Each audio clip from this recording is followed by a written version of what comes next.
नमस्ते दर्शकों, स्वागत है आप सभी का study for UPSC PCS channel में। इस वीडियो में हम लोग देखने जा रहे हैं संसद में लोकसभा से संबंधित प्रीवियस ईयर क्वेश्चन। इससे पहले वरीयता अनुक्रम तक के पॉलिटी से संबंधित प्रीवियस ईयर क्वेश्चन इसी चैनल पर अपलोड किए जा चुके हैं।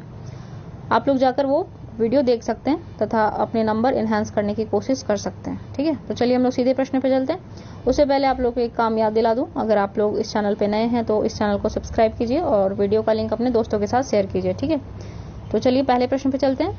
पहला प्रश्न है, लोकसभा के लिए चुनाव में निर्वाचित होने के लिए किसी व्यक्ति की न्यूनतम आयु सीमा कितनी है? तो आंसर हो जाएगा 25 वर्ष। ठीक है, किस अनुच्छेद के तहत? तो संविधान के अनुच्छेद 84 ख के अनुसार लोकसभा में निर्वाचित होने के लिए न्यूनतम आयु सीमा 25 वर्ष है। ठीक है, और राज्यसभा में 30 वर्ष। दूसरा प्रश्न है, संसद सदस्य बनने हेतु न्यूनतम उम्र क्या है? तो आंसर हो जाएगा 25 वर्ष। तीसरा प्रश्न है, लोकसभा का सदस्य चुने जाने के लिए एक व्यक्ति को किस आयु से कम का नहीं होना चाहिए? तो आंसर हो जाएगा सी 25 वर्ष। 30 वर्ष तो राज्यसभा के लिए होगा। आगे चलते हैं हम लोग। चौथा प्रश्न है, लोकसभा के लिए निर्वाचन के बारे में निम्न में से कौन सा कथन सही नहीं है? तो इसका आंसर हो जाएगा, निर्वाचन के लिए मतदाताओं की सूची को राष्ट्रपति के निर्देशन में तैयार किया जाता है।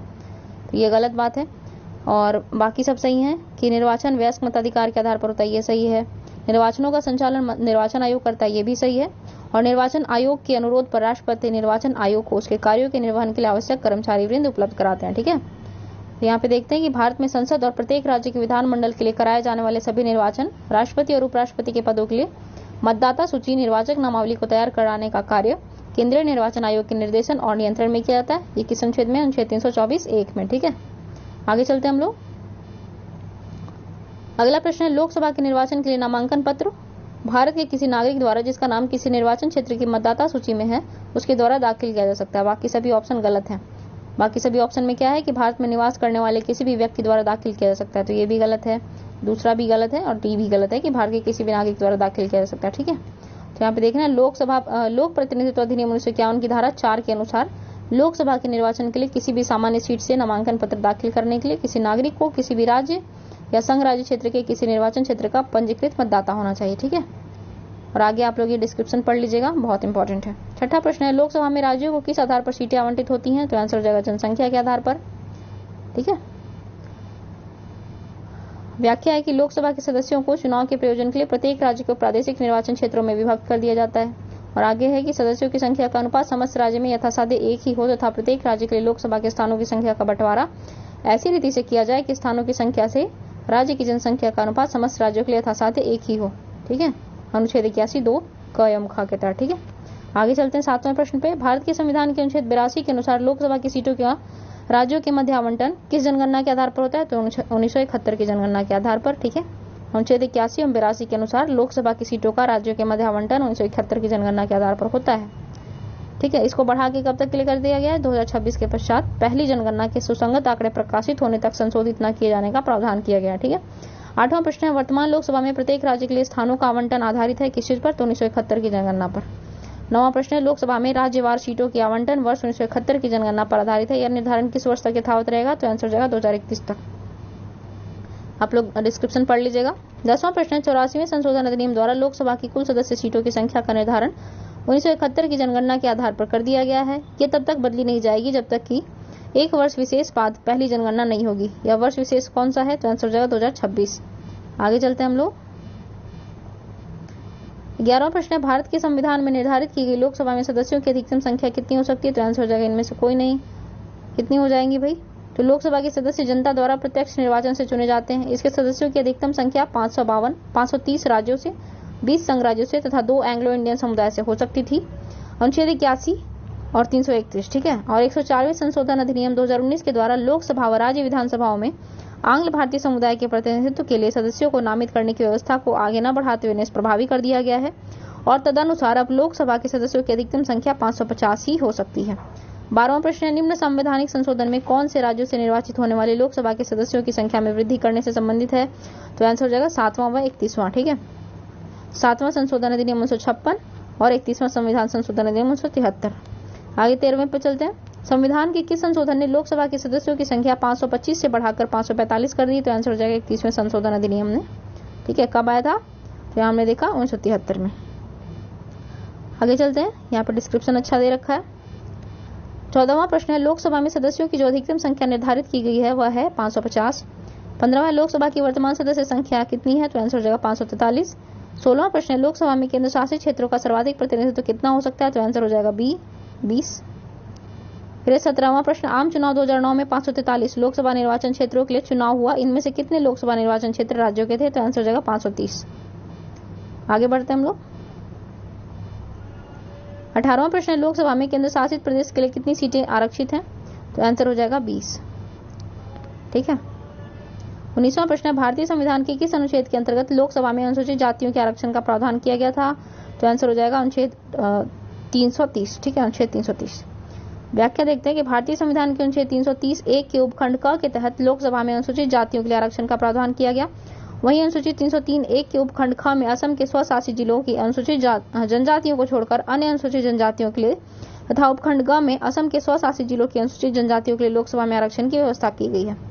20वां प्रश्न निम्नांकित राज्यों में अनुसूचित जनजातियों के लिए लोकसभा में स्थान आरक्षित नहीं है, तो आंसर हो जाएगा केरल व तमिलनाडु। किनके बारे में बात हो रहा है, अनुसूचित जनजाति के बारे में। ठीक है, तो कहाँ नहीं है आरक्षित, केरल व तमिलनाडु में। यहाँ पे देख लेना आप लोगों को ये डिस्क्रिप्शन। 21वां प्रश्न है किस राज्य की लोकसभा में अनुसूचित जाति तथा अनुसूचित जनजाति के लिए आरक्षण नहीं है, तो आंसर हो जाएगा ए और बी, अरुणाचल प्रदेश और जम्मू कश्मीर। 22वां प्रश्न है लोकसभा में अनुसूचित जाति के लिए आरक्षित स्थानों की संख्या कितनी है, तो आंसर हो जाएगा 84। अनुसूचित जाति के लिए 84 है और उसके लिए 47 है एसटीज के लिए। ठीक है, लोकसभा में संविधान के अनुच्छेद 330 के तहत अनुसूचित जातियों और अनुसूचित जनजातियों के लिए स्थान के आरक्षण का प्रावधान है और वर्तमान में लोकसभा में कुल 84 सीटें एसीज के लिए तथा 47 सीटें एसटीज के लिए हैं।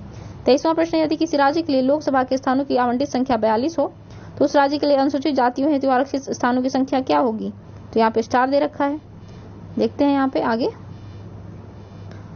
क्या है कि अनुच्छेद 330(2) के अधीन किसी राज्य या संघ राज्य क्षेत्र में अनुसूचित जाति या अनुसूचित जनजातियों के लिए आरक्षित स्थानों की संख्या का अनुपात लोकसभा में उस राज्य या संघ राज्य क्षेत्र को आवंटित स्थानों की कुल संख्या से वही होगा जो उस राज्य या संघ राज्य क्षेत्र की अनुसूचित जातियों की अथवा उस राज्य की या उस राज्य या संघ राज्य क्षेत्र के भाग की अनुसूचित जनजातियों की जिनके संबंध में स्थान इस प्रकार आरक्षित है जनसंख्या का अनुपात उस राज्य या संघ राज्य क्षेत्र की कुल जनसंख्या से। ठीक है, ये जनसंख्या के अनुपात से होगा। ठीक है। 24वां प्रश्न लोकसभा में अनुसूचित जनजातियों के लिए निम्न में से किस राज्य में सर्वाधिक आरक्षित सीटें हैं, तो आंसर हो जाएगा मध्य प्रदेश। अनुसूचित जनजाति के लिए बात कर रहा है। ठीक है। वर्ष 2008 के परिसीमन के बाद देश के सभी राज्यों में लोकसभा में अनुसूचित जनजातियों के लिए सर्वाधिक आरक्षित सीटें मध्य प्रदेश में हैं। उत्तर प्रदेश एवं बिहार में ऐसी सीटों की संख्या 0 है। ठीक है, जबकि गुजरात में ऐसी सीटें 4 हैं। 25वां प्रश्न निम्न में से कौन सा राज्य लोकसभा में अनुसूचित जनजातियों के सर्वाधिक प्रतिनिधि निर्वाचित करता है, तो आंसर हो जाएगा मध्य प्रदेश। 26वां प्रश्न है लोकसभा में आंग्ल भारतीय समुदाय से सदस्य मनोनीत करने की शक्ति किसके पास है, तो ये पहले भारत के राष्ट्रपति के पास थी लेकिन अब हटा दिया गया है 104वें संविधान संशोधन 2019 द्वारा आंग्ल भारतीयों को निर्वाचित करने का प्रावधान, मनोनीत करने का प्रावधान। ठीक है, तो आंसर इसका स्टार हो जाएगा। ये डिस्क्रिप्शन पढ़ लेना आप लोग, इसका उल्लेख पहले किया जा चुका है। 27वां प्रश्न राष्ट्रपति आंग्ल भारतीय समुदाय से कितने सदस्यों को नामित कर सकता है, तो ये इसका आंसर उसमें 2 होता लेकिन अब चूंकि कर ही नहीं सकते मतलब ये प्रावधान हटा दिया गया तो स्टार दे रखा है। 28वां प्रश्न भारत का राष्ट्रपति लोकसभा में 2 सदस्यों को निम्न में से किसका प्रतिनिधित्व करने के लिए मनोनीत कर सकता है, तो ये पहले था आंग्ल भारतीयों के लिए, अब तो हटा दिया गया। 29वां प्रश्न है लोकसभा का कार्यकाल पूरा होने के पहले भंग किया जा सकता है प्रधानमंत्री की सिफारिश पर राष्ट्रपति द्वारा, अनुच्छेद 85(2) ख के अनुसार। ठीक है, आगे चलते हैं हम लोग। 30वां प्रश्न लोकसभा को उसके कार्यकाल की समाप्ति से पूर्व ही भंग किया जा सकता है किसके द्वारा, राष्ट्रपति द्वारा मंत्रिपरिषद की सलाह पर। 31वां प्रश्न है भारत का राष्ट्रपति ऐसे स्थान पर जिसे वह ठीक समझे संसद का सत्र आहूत कर सकता है, ये सही बात है। दूसरा है कि भारत का संविधान 1 वर्ष में संसद के 3 सत्रों, गलत बात है भाई, 2 सत्रों का प्रावधान करता है। ठीक है, दूसरा गलत हो जाएगा। तीसरा प्रश्न 1 वर्ष में दिनों की कोई न्यूनतम संख्या निर्धारित नहीं है कि जब संसद का चलना आवश्यक हो, तो ये सही है 1 और 3। ठीक है, भारतीय संविधान के अनुच्छेद 85(1) में वर्णित है कि राष्ट्रपति समय समय पर संसद के प्रत्येक सदन को ऐसे समय व स्थान पर जो वह ठीक समझे अधिवेशन के लिए आहूत करेगा। ठीक है। 32वां प्रश्न लोकसभा की बैठक समाप्त की जा सकती है किसके द्वारा भाई, तो उपयुक्त सभी के द्वारा, स्थगन द्वारा, सत्रावसान द्वारा और विघटन द्वारा। तो लोकसभा की बैठक स्थगन, सत्रावसान और विघटन द्वारा समाप्त की जा सकती है। स्थगन लोकसभा अध्यक्ष करता है जबकि सत्रावसान अनुच्छेद 85(2) क के अनुसार और विघटन अनुच्छेद 85(2) ख के अनुसार राष्ट्रपति करते हैं। ठीक है, तो सत्रावसान और विघटन राष्ट्रपति करते हैं। 33वां प्रश्न निम्न में से कौन लोकसभा के सत्र का अवसान करने के लिए प्राधिकृत है, राष्ट्रपति हो जाएगा आंसर। 34वां प्रश्न लोकसभा का कार्यकाल आपातकाल की घोषणा के दौरान एक बार में 1 वर्ष तक के लिए बढ़ाया जा सकता है। ठीक है, अनुच्छेद देखते हैं, अनुच्छेद 83(2) के परंतु के अनुसार लोकसभा का कार्यकाल आपातकाल की उद्घोषणा के प्रवर्तन में रहने के दौरान संसदीय विधि द्वारा एक बार में 1 वर्ष तक के लिए बढ़ाया जा सकता है। ठीक है, तथापि आपात उद्घोषणा के प्रवर्तन में न रह जाने की स्थिति में उसका विस्तार किसी भी दशा में 6 माह से अवधि तक से अधिक के लिए नहीं होगा। 35वां प्रश्न है, लोकसभा के कम से कम कितने सत्र बुलाए जा सकते हैं? तो आंसर हो जाएगा वर्ष में 2 बार। अनुच्छेद 85(1) के अनुसार लोकसभा के एक सत्र की अंतिम बैठक और आगामी सत्र की प्रथम बैठक के बीच 6 माह से अधिक का अंतर नहीं होगा। 36वां प्रश्न है, लोकसभा का कोरम कुल सदस्य संख्या का कितना होता है? तो आंसर हो जाएगा 1/10 अनुच्छेद 103 के अनुसार। और 37वां प्रश्न है, लोकसभा का अधिवेशन गठित करने हेतु गणपूर्ति कितनी है? तो आंसर हो जाएगा 10वां भाग 1/10। आगे चलते हैं हम लोग। 38वां प्रश्न है, लोकसभा और राज्यसभा में गणपूर्ति संख्या कितनी है? तो 1/10 हो जाएगा। 39वां प्रश्न है, कौन राज्य सबसे अधिक प्रतिनिधि लोकसभा में भेजता है? तो आंसर हो जाएगा उत्तर प्रदेश। ठीक है, कितने भेजता है? उत्तर प्रदेश लोकसभा में 80 और राज्यसभा में 31 भेजता है। और लोकसभा में बिहार से 40 प्रतिनिधि हैं, मध्य प्रदेश से 29 और पश्चिम बंगाल से 42 और महाराष्ट्र से 48 हैं। ठीक है, 40वां प्रश्न है, भारत में किस राज्य का लोकसभा और राज्यसभा में प्रतिनिधित्व सर्वाधिक है? तो आंसर हो जाएगा उत्तर प्रदेश। और 40 प्रश्न हम लोगों ने कंप्लीट कर लिए, लगभग 85 प्रश्न के आसपास इसमें क्वेश्चन है। तो आप लोगों को एक काम करना है, इसे सब्सक्राइब करना है और इस वीडियो का लिंक आपको दोस्तों के साथ शेयर करना है। ठीक है, और साथ ही साथ कमेंट में तो जरूर कुछ ना कुछ तो आपको बताना ही है इस वीडियो के बारे में, या फिर कोई आंसर ही आपको बताना है, या फिर आप ये बता सकते हैं कि आपके कितने प्रश्न सही हुए। ठीक है, आप कमेंट में थोड़ा सा एक दूसरे से इंटरेक्ट करना शुरू कीजिए अब। ठीक है, 41वां प्रश्न देखते हैं, जहां तक लोकसभा में प्रतिनिधित्व का प्रश्न है, कौन से राज्य दूसरे तथा तीसरे दर्जे पर है? तो इसका आंसर दूसरा और तीसरा पूछ रहा है, तो दूसरे पर महाराष्ट्र होगा, महाराष्ट्र में 48 है, और तीसरे पर पश्चिम बंगाल होगा। तो इसमें कोई भी ऑप्शन नहीं है, तो गलत हो जाएगा। जरा मैं क्लियर कर दूं आप लोगों को, यहाँ पे थोड़ा सा ये मार्कर हटा दूं। ठीक है, तो आगे चलते हैं हम लोग। तो देखते हैं, प्रथम स्थान पे उत्तर प्रदेश 80 सीट, महाराष्ट्र में 48, पश्चिम बंगाल में 42, बिहार में 40, तमिलनाडु 39, मध्य प्रदेश 29 सीट। ठीक है, आगे चलते हैं हम लोग। उत्तर प्रदेश के बाद लोकसभा में सर्वाधिक स्थानों का आवंटन किया गया है, किसको किया गया भाई? महाराष्ट्र को 48 सीट। ठीक है, महाराष्ट्र 48, आंध्र प्रदेश में 25, बिहार को 40 और पश्चिम बंगाल को 42 सीट है। 43वां प्रश्न है, लोकसभा के कितने स्थान राजस्थान के लिए निर्धारित हैं? तो इसका आंसर हो जाएगा 25। ठीक है, 44वां प्रश्न है, लोकसभा में बिहार को आवंटित स्थान निम्न में से किन राज्यों को आवंटित स्थानों का योग है? तो इसमें देखते हैं, इसमें आंसर हो जाएगा कि बिहार में 54 सीटों को लोकसभा के लिए आवंटित स्थान, असम में 14 सीटें। ये कब पूछा गया? तो ये 2000 में पूछा गया है। तो 2000 में 54 सीटें थी बिहार के पास, अभी 40 हैं और 14 जो है वो झारखंड के पास चली गई हैं। तो वो जो काल अवधि थी उस समय की, उसके अनुसार असम में 14 सीट तथा मध्य प्रदेश में 40 सीटों के अनुसार योग हो जाएगा 54। ठीक है, तो इसका आंसर अभी वर्तमान के अनुसार स्टार लगा रखा है। आगे चलते हैं हम लोग। 45वां प्रश्न है, निम्नलिखित में से राज्यों के किस युग्म को लोकसभा में समान सीटें प्राप्त हैं? पंजाब, असम। असम में कितनी सीटें हैं? 14। पंजाब में कितनी है? तो 13। आगे देखते हैं हम लोग। तो इसका स्टार दे रखा है, यहाँ पे हम लोग देख लेते हैं किसकी कितनी सीटें। युग्म मिलाने से बेहतर है कि हम लोग सीटों की संख्या ही याद कर लेते हैं। ठीक है, ये जरा मैं क्लियर कर दूं, ये पहले के ये मार्कर चलाए हुए हैं। ठीक है, आगे चलते हैं हम लोग।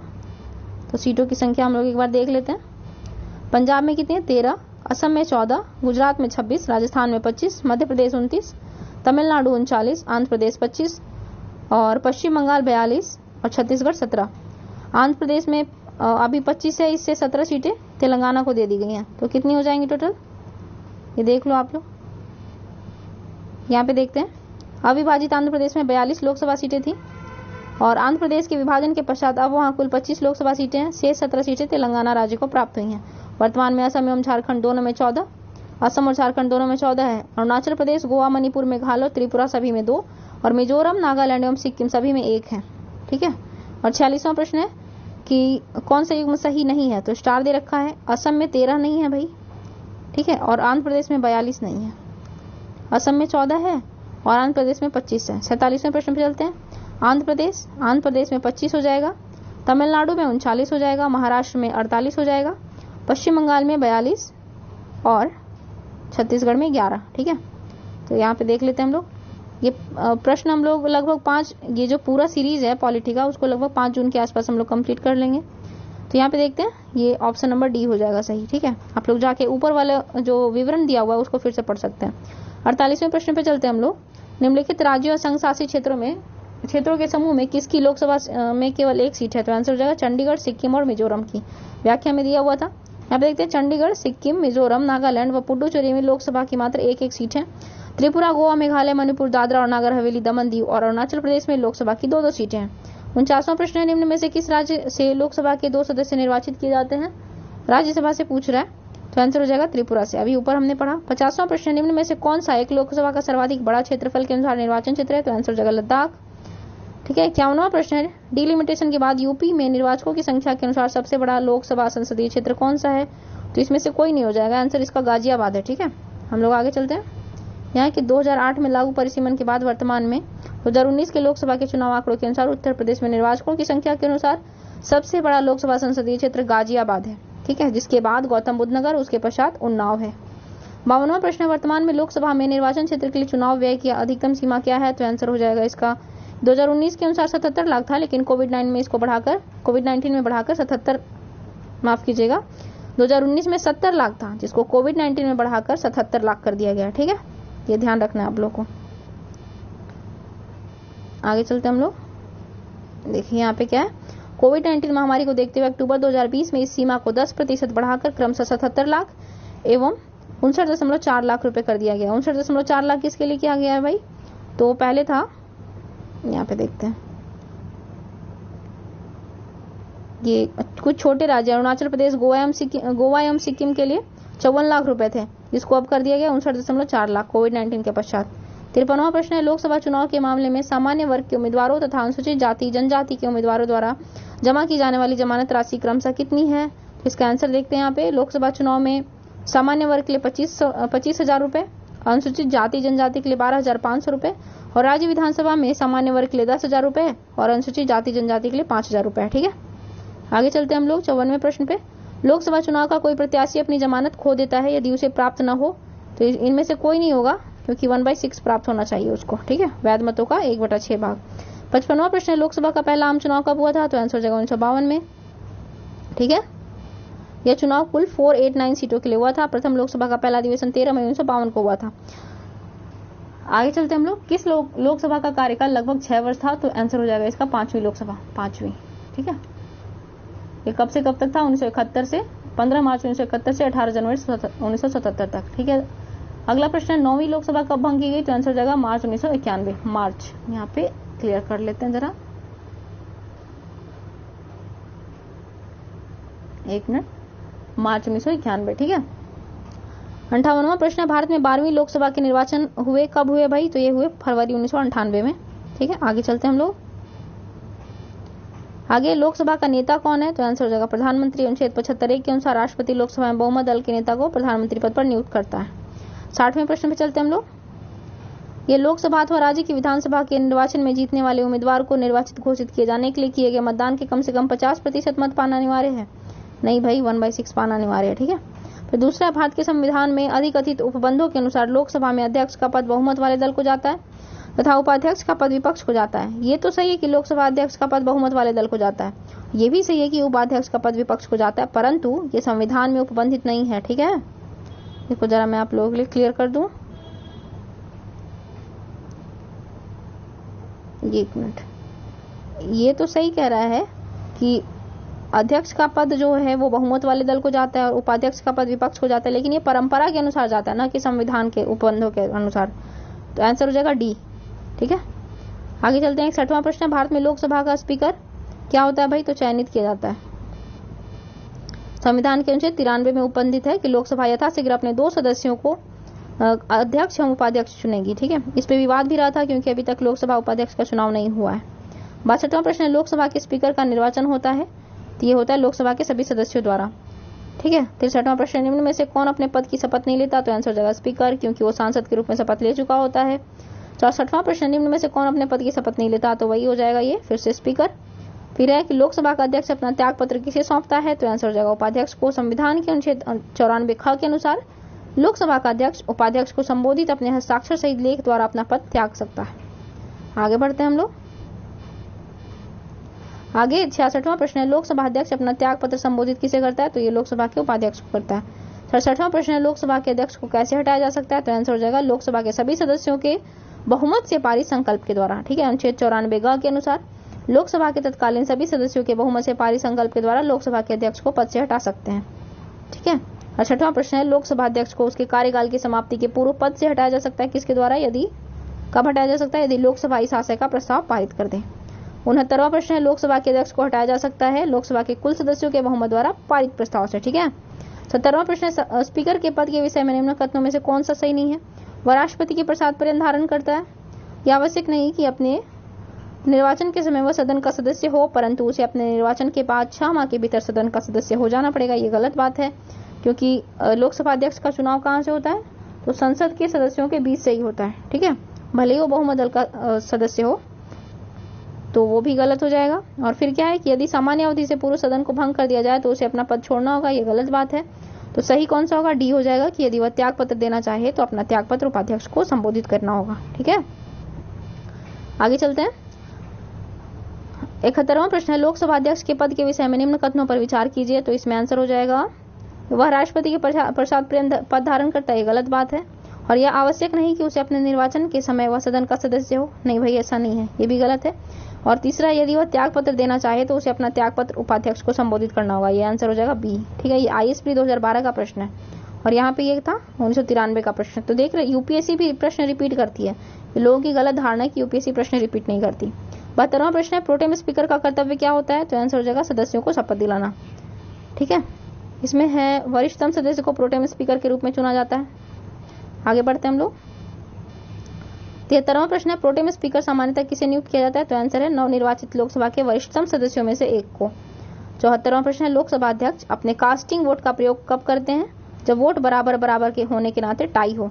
अनुच्छेद कौन सा है? अनुच्छेद 101 के तहत लोकसभा अध्यक्ष अपने कास्टिंग वोट यानी निर्णायक मत का प्रयोग तब करते हैं जब किसी विषय के संदर्भ में वे मतदान में सत्ता पक्ष एवं विपक्ष दोनों के वोट बराबर हो, यानी टाई हो। ठीक है, अगला प्रश्न है, संविधान के निम्न अनुच्छेद में से कौन एक उपबंधित करता है कि मत बराबर होने की दशा में लोकसभा के अध्यक्ष का मत निर्णायक होगा और वो उसका प्रयोग करेगा? तो अनुच्छेद 100, अनुच्छेद 100।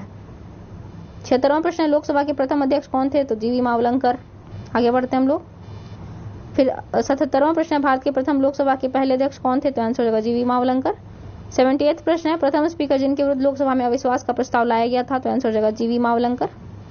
और इसमें है 15 दिसंबर 1954 को आचार्य JB कृपलानी सहित विपक्ष के 21 सांसदों द्वारा लोकसभा के प्रथम अध्यक्ष गणेश वासुदेव मावलंकर के विरुद्ध अविश्वास प्रस्ताव लाया गया था। इनके विरुद्ध यह प्रस्ताव 18 दिसंबर 1954 को लोकसभा द्वारा अस्वीकृत कर दिया गया था। फिर अगला प्रश्न है, लोकसभा की प्रथम महिला अध्यक्ष कौन है? तो आंसर हो जाएगा मीरा कुमार। ये किससे संबंधित थी? 15वीं लोकसभा से। ठीक है, जून 2009 में इस पद के लिए चुनी गई थी और वर्तमान में ओम बिरला है अध्यक्ष। ठीक है, 80वां प्रश्न है, लोकसभा के वर्तमान उपाध्यक्ष कौन है? तो आंसर हो जाएगा इनमें से कोई नहीं। और प्रश्न काल के अनुसार हमें नहीं देखना है, वर्तमान में हमें याद रखना है। ठीक है, अपडेट करते रहना है। उपाध्यक्ष का पद रिक्त है, इसके लिए बहुत विवाद भी चलता है, तो आप लोगों को वो विवाद भी जाके देख लेना थोड़ा सा कि क्या विवाद है। ठीक है, 81वां प्रश्न, यदि उपाध्यक्ष लोकसभा की अध्यक्षता कर रहे हो तो उन्हें एक अधिकार प्राप्त है कि वह मत बराबरी की अवस्था में मतदान कर सकते हैं। यानी जब उपाध्यक्ष अध्यक्ष के पद पर स्थापित हो ना, तो उन्हें वही शक्तियां और अधिकार प्राप्त हो जाते हैं जो लोकसभा के अध्यक्ष को प्राप्त होते हैं। ठीक है, 82वां प्रश्न, निम्न में से कौन प्रथम जनजातीय लोकसभा अध्यक्ष है? तो आंसर हो जाएगा P.A. संगमा। ठीक है, P.A. संगमा वर्ष 1995 में प्रथम जनजातीय केंद्रीय मंत्री बने थे और वर्ष 1996 में लोकसभा के पहले जनजातीय अध्यक्ष बने थे। 83वां प्रश्न है, लोकसभा का सचिवालय सीधे नियंत्रित होता है लोकसभा के अध्यक्ष के द्वारा। ठीक है, लोकसभा सचिवालय लोकसभा अध्यक्ष के निर्देशन और नियंत्रण में कार्य करता है। 84वां प्रश्न है, लोकसभा सचिवालय प्रत्यक्ष रूप से किसकी देखरेख में कार्य करता है भाई? तो इसका आंसर हो जाएगा डी, लोकसभा अध्यक्ष। ठीक है, आगे है 85वां प्रश्न, 15वीं लोकसभा में महिला सदस्यों से संबंधित निम्नलिखित कथनों पर विचार कीजिए। तो 15वीं लोकसभा में क्या है? इसमें स्टार दे रखा है, तो इसको वर्तमान संदर्भ में देखा है इसने। ठीक है, तो इसमें है कि 17वीं लोकसभा में कुल महिला सदस्यों की भागीदारी 14% है। वर्तमान में लोकसभा में कुल 78 महिला सदस्य हैं। कांग्रेस पार्टी से 6, भारतीय जनता पार्टी से 41 महिला सदस्य हैं। अधिकतम महिला सदस्य उत्तर प्रदेश और पश्चिम बंगाल से प्रत्येक से 11 निर्वाचित हैं और राजस्थान से 3 महिला सदस्य निर्वाचित हुई हैं। ठीक है, 86वां प्रश्न है, पहली लोकसभा में विपक्ष में सबसे बड़ा राजनीतिक दल स्वतंत्र पार्टी था। तो ये गलत बात है। फिर लोकसभा में नेता प्रतिपक्ष को सर्वप्रथम 1969 में मान्यता दी गई थी। तो ये सही है। और फिर क्या है कि लोकसभा में यदि किसी दल के न्यूनतम 75 सदस्य न हो तो उसके नेता को नेता प्रतिपक्ष के रूप में मान्यता नहीं मिल सकती। तो ये भी गलत है, 75 सदस्य की बात नहीं है। तो आंसर इसका बी हो जाएगा। देखते हैं यहाँ पे कि दिए गए कथनों में से केवल कथन 2 सत्य है। क्यों भाई? अन्य कथन सही नहीं है। क्यों? तो प्रथम लोकसभा के चुनाव 489 सीटों के लिए हुए थे, जिनमें से आईएनसी ने 364 सीटें प्राप्त की और जीत हासिल की। दूसरे स्थान पर 16 सीटें प्राप्त करने वाली कम्युनिस्ट पार्टी ऑफ इंडिया विपक्ष में सबसे बड़ा राजनीतिक दल था। सर्वप्रथम 1969 में लोकसभा में नेता प्रतिपक्ष को मान्यता प्राप्त हुई। इस रूप में आईएनसीओ के राम सुभाग सिंह को चुना गया था और लोकसभा में किसी दल के नेता को नेता प्रतिपक्ष के रूप में मान्यता मिलने के लिए उस दल के लोकसभा में कुल सदस्य संख्या के 10% सांसद होने आवश्यक है। ठीक है, 10%। ठीक है, तो ये संसद के लोकसभा से संबंधित प्रीवियस ईयर क्वेश्चन कंप्लीट हो गए हैं इस वीडियो में। अगले वीडियो में हम लोग राज्यसभा से संबंधित प्रीवियस ईयर क्वेश्चन कंप्लीट करेंगे। तो तब तक के लिए आप लोगों को इस चैनल को सब्सक्राइब करना है, इस चैनल के अन्य जाके जो वीडियो हैं उसको देखना है और आपको इस चैनल का लिंक अपने दोस्तों के साथ शेयर करना है। बाकी तो मिलते हैं आपसे अगले वीडियो में, तब तक के लिए स्वस्थ रहें, मस्त रहें। धन्यवाद।